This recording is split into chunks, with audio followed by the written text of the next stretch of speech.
A topic that we really don't discuss all that often is the Hindu god Vishnu. Now, one of the reasons for this is because primarily we find Vishnu represented in the Hindu art of the Kathmandu Valley and the southern slopes of the Himalayas. Now, in terms of iconography, there's a lot of complexity with Vishnu. He, of course, has a number of different forms, what's known as the 10 avatars or 16 or 18 avatars of Vishnu, different forms. Primarily they're based on narratives coming out of the Puranas, the Sanskrit Indian texts that talk about the different forms and functions and activities of Vishnu. But when it comes to Himalayan art and art primarily of the Kathmandu Valley, we have one form of Vishnu which stands out as being really the most common, and that's the one-faced, four-armed standing, and in a peaceful appearance. Now, after this, we can find a one-faced two-armed occasionally.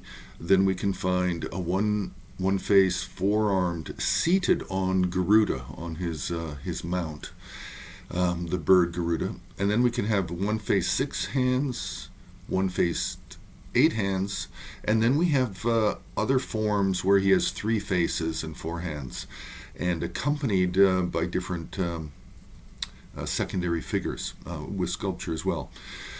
Now, by far there's more sculpture of Vishnu than there is painting, but we do find a few mandalas, and we do find some representations of Vishnu as represented in actual architecture and temples in Kathmandu Valley. Now, there needs to be some caution mentioned, because there can be a number of confusions when it comes to Vishnu. One of the most common deities he can be confused with is actually the sun god, Surya.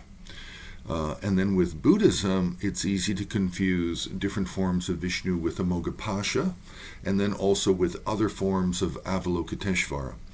In Tantric Buddhism, there's many forms of Avalokiteshvara that are actually based on and borrow from forms of Vishnu from the Vaishnava tradition of Hinduism. And it's true with Shiva as well. Many forms of Avalokiteshvara can be borrowed from Shiva, and also wrathful forms.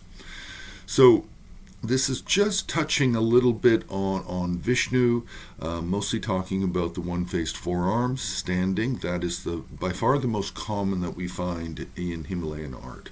So you can press the like button, you can subscribe, you can join Har on Patreon, and you can also make a donation on the homepage of Himalayan Art Resources.